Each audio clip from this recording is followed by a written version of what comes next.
Take a drive down Michigan Avenue and you'll find nearly every asset class, from retail to office to hotels. A heady view for equity investors from across the spectrum who have stockpiled cash for commercial real estate purchases. U.S. investment sales continue to exhibit significant momentum as 2013 heads to the finish line.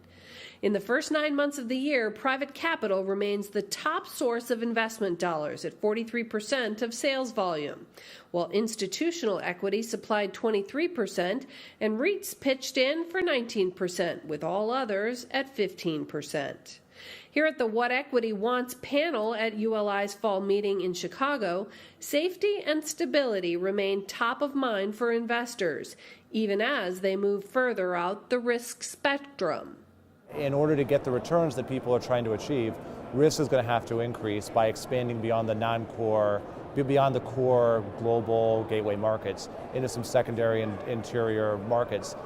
Having said that, the fundamentals still have to be strong. So you have markets like a Nashville or a Raleigh where there's strong growth, good education. Investors haven't been focused on that. They've been focused historically on San Francisco, New York, LA.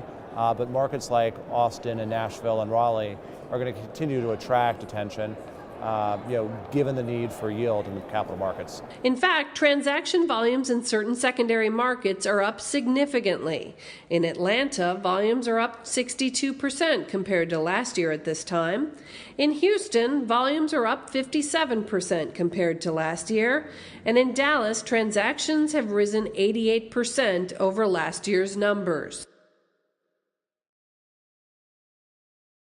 Office, retail, and industrial sectors have all experienced stronger than expected growth in sales so far in 2013, and it's expected volumes in the U.S. will increase 15% this year compared to last.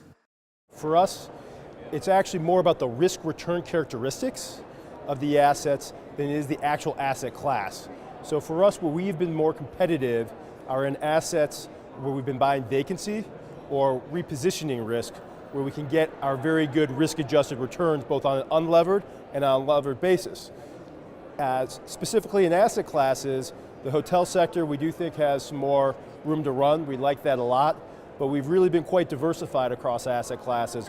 Office, hotel, senior housing, student housing, retail, apartments, and industrial are all different asset classes that we vested in just in the last 12 months. And as they wrap up, participants at the panel, who are fielding intense pricing competition and placement pressure, are also bullish on placing capital back into real estate.